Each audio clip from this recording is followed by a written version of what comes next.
Welcome to Breaking Bread. It's a delicious weekly serving of conversation and cuisine. I'm your host, Tiffany Bacon, and every week we'll broadcast from a different restaurant, eatery, or chef's kitchen, where delicious delights and curious conversation is on the menu. We broadcast on Word Radio, 900 AM and 96.1 FM in Philadelphia, and worldwide online at wordradio.com and all Word social media. Hello and welcome to today's edition of Breaking Bread here on WURD, Progressive Black Talk Media. I am Tiffany Bacon and we are out and about today at the reopening of a restaurant that you may be very familiar with, and we want you to get familiar with it if you are not. Right here in University City at 44th and Chestnut Street, we are sitting in Kilimanjaro, and my very special guests today are a dear friend of mine who is the CEO and the founder of Love Now Media, Duncan, and we have the owner of Kilimanjaro, Youma Ba. Welcome, ladies. Thank you, Stephanie. Yes, thank you so much for joining us, for opening your establishment to us. This is your grand reopening. Yes. So talk to us, first of all. The food smells amazing. Yes. We want to start digging in. So let's start with the food. You have an amazing spread for us. Before we get into the reopening and grand reopening, let's talk about the food that you are allowing us to sample today. Today we're going to have the yassa vegetable. As people who don't like fish, chicken, lamb, we have the yassa vegetable. Yes. And also we have the yassa chicken. The yassa chicken and vegetable, they all almost cook the same way. The difference, the one have chicken, the other one is just for vegan. Okay. And it cook with the onion, mustard, lemon, garlic, freshly marinated, and with some vegetable and some spicy, little bit spicy, not that much. But and it's our culture. It's like something we eat almost like every day also in Senegal. Nice. Yes, I want to hear more about your culture and the spices and all, but let's And we have the chebujan. Chebujan is our national dish. Every time I have guests, the first thing I think is chebujan. Because if you go to Senegal and they say, what did you eat in the United States in the Senegalese restaurant? And you say, I eat everything except the chebujan, they will say, why? Because chebujan is our national dish. Okay. Nigerians are fighting and Ghanaians to say they own the jollof rice, but we own it. Okay, so yes, let's talk about it. So it's jollof rice. Jollof rice with fish and vegetable. Is like we cook this one most of the time back home every day, almost in all big family. It's cooked with broken rice. We don't use like the long rice. We use the broken rice with some fresh fish, snapper. We have some what is the name again? Cabbage. Eggplants, carrots, and some okra. I'm loving it. And we can cook it with or without tomato paste. Okay. This one is with tomato paste, but we can cook it without tomato paste. And also we can cook it with lamb or chicken or fish or shrimp. It's up to us. We can even cook it just for vegetable for the vegan. I love it. All right, so we're going to start to dig in. So everybody grab your plates and we're going to start to try this. Yes. While we are scooping out our portions into our plates, give us some background on your restaurant, Kilimanjaro, how you got started and when you got started. Kilimanjaro is basically a family and friend business. We can start. And it was just so like from friends who just walk and try to open a restaurant. Then we was in. We was 4 at the beginning, and then at the time, I became the only one who left because sometimes the restaurant business is so difficult. Most of the people they don't want to stay in for so long. Yes, and for so many years since 2005. We're fighting, people love our food, people been coming. Yeah. Sometimes you say, I'm tired doing food, but the customer will be the one who just push us again to say, we like your food, we love your food, we love your food. And now we're still around cooking the same food for over 20 years now. Oh my gosh. That's awesome. Thank you. Now, this is your grand reopening, so you're at a new location. Yes. Talk about where we are today. Today we are on the 4301 Chestnut at the corner of 43rd. Oh, sorry, at the corner of 44th on Chestnut. We used to be here. We didn't even, I can say we moved from the middle of the road to the corner. Okay. That's all right, too. But we're yes. still at the corner of 44 and Chestnut. Okay. And brand new building with Altera Group, and who did a wonderful work to opening this new and beautiful location. Yes, I love this. Yeah. So talk about Let's your love of food. You know, what is that for you? Why do you love to cook food for other people? I think it's come from growing up in the big family. I come from a, like we can call it big family of like 12 kids, and most of us was girls. Okay. And the only things we do besides, cleaning, going to school is cooking. Because my mom never liked us to just don't eat good food. She always makes sure the food is prepared, it's well prepared. And I think the love of food is come from our own family, our mom, the way she loved cooking. I love that. Okay, so let me bring Joss into the conversation because you were scooping up all the deliciousness onto the plate. We're going to talk about how it tastes in a minute, but let's talk about your love of food and what are. Wait. Today is you are my guest. Oh, okay. All right. Well, then can I just move it over so that I'm not making a mess? Okay, go ahead. Thank you. I love it. Thank you. Let's talk about your love of food, ma'am. I guess my love of food also came from family. Being from, I guess, a pretty big family, but also being in a neighborhood where we shared food a lot amongst community members. And so,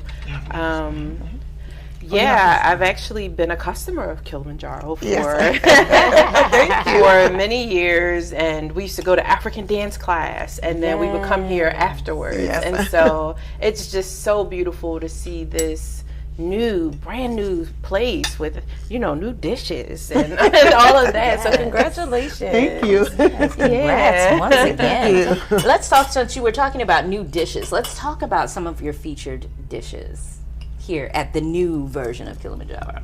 The new version of Kilimanjaro will be more like a family because we're going to work a lot with the family groups when they want to have family dinner, to sharing space, once we have different food and people can share the way we eat now. Because we know over the year we got a lot of support of working, working families, and who come sometimes once a week, 2 times a week to get them dinner, and sometimes go home. Especially when the place was smaller. Sometimes we couldn't get like a big family to come.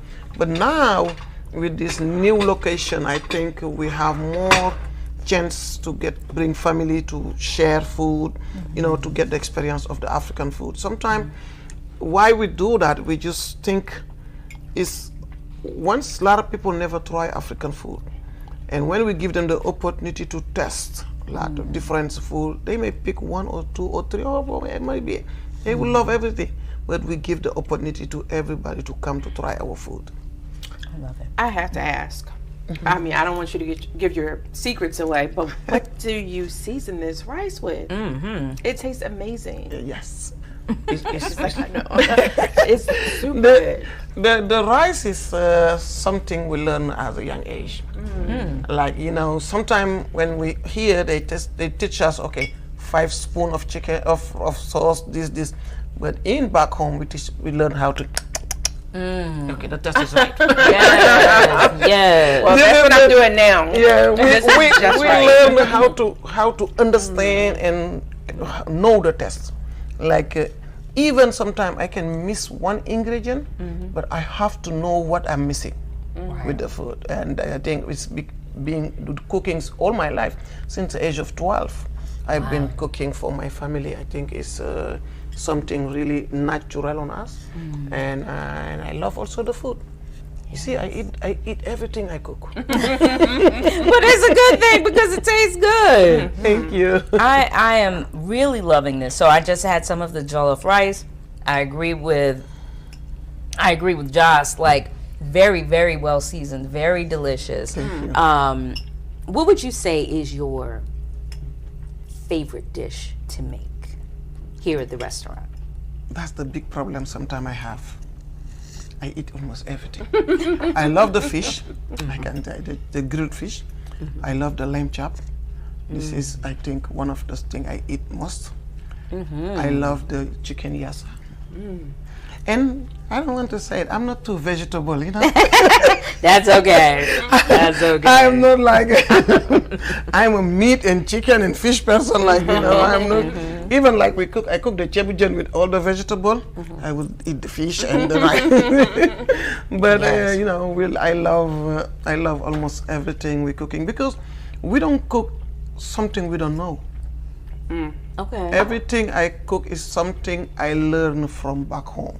From my mom. It's not like something I learned here or something I learned somewhere else. I cook just things I learned from my family house, from what my mom teach us since the beginning. So, talk a little bit more about the importance of having like family recipes that are passed down. Like, why is that so important? And is that important throughout your cultures? Is it just your family, or how does that work? You see, food, I think, is so important for us, and to understand, to learn our parents, our great parents' food, because it's just like something we're not going to lose. It's like my daughter. I have a daughter here. Every time she say, "Mommy," I say, "I like for you to cook the rice. I like for me you do," and for me, it's something unique. I have to pass out to the next generation, and I think that legacy of our parents, he helped me through my life, because when I'm cooking more than 20 years now, and still people still love our food, it's not like something you learn from, it's just something is in you. So talk about anyone who wants to learn how to make special Senegalese dishes, or any dish that you may create. What would you say to them? Is it just like, you're not part of the family, so you just got to come to the restaurant? Or would you give them tips like, okay, to make a dish like this, you need XYZ? Yeah, I'm open to teach people how to cook our dishes. But the only things I always say, love the food first. Because when you love the food, even you don't do it right, if I teach you and you don't do it right, you will say something is missing. Maybe I made some mistake. Let me go back and ask where I'm missing. Because sometimes we can have all the ingredient, but if you miss the cooking time, or if you burn it, like the tomato specialty, the tomato paste and all these things, if it's burned since the beginning of the cooking, it will mix up the whole taste. If you put the rice, and you don't monitor the rice, if it stay too long on the food, it's changing the taste. If you take it also earlier, that means you need to understand it and love the food you're eating. That's the big difference. That is just so good. That's the big difference. And what a wonderful segue into what you do with Love Now Media. Well, I'm glad you did it, because I was going to. Because that was such a profound statement about loving the food first. And I think if you think about people in the same way, you gotta love the people you're trying to serve. So you gotta understand them, gotta get a sense of who they are, where they come from. And I think that's what we do at Love Now Media. We really take time and space to listen to people, to understand their cultures, to really understand their values, and we tell stories that uplift people who aren't often seen, so it's been such a joyous and at times, challenging journey, because people are dealing with very real stuff, but we have come together to share these stories where we have this brand new issue of the magazine, Love Now Magazine, which is in brown shop rights throughout the city of Philadelphia. So we have 10 locations. It's also at Divinity Skincare and several other small businesses around the city. So you can look at lovenowmedia.com to find a full list of places where you can purchase the magazine. So give me a little bit of information on how you got started. with Love Now Media? Where did the idea come from, and what's the plan for the future? So I love telling stories. I'm a filmmaker, I'm an artist, and so I was telling a lot of stories, and I realized there were not a lot of stories being distributed. Like in the news, you didn't often see people like us telling stories about hopeful things, joyful things, things that were giving people a pathway towards the futures they wanted. And so I was capturing those stories and realized the key thread in all of those stories was love. And so I said, well, what if I just went out into the world and looked for love? And that's what I did. And I found so many love stories. And a lot of those stories were aligned with social justice. A lot of people, they love their family members, they love their communities, and they want change for their communities. And so those are considered acts of love for us. People are working to be well.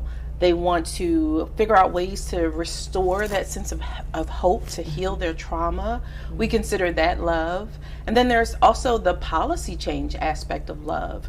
When people are working to really make things right so that more people have access to opportunities and resources, for us, that's love too. So we've been doing that work for 8 years now. Wow, has it been 8 years? It's been 8 years, yeah. The magazine just started last year, though. We realized that in this digital space where people are scrolling real fast, to be able to put something actually... Here's the magazine right here.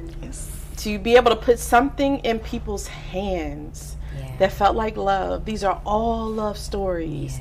You can give this to your grandma, to your aunties, to the 8th grader in your home, and they're going to find some uplifting, positive stories. So the idea that you can take these stories from our community, sit in your bathtub, drink some of this ginger lemon amazingness. Yeah, we're gonna get back to talking about that in a minute. Yes. Yeah, and so so we've had the magazine for a year, and this is our 5th issue.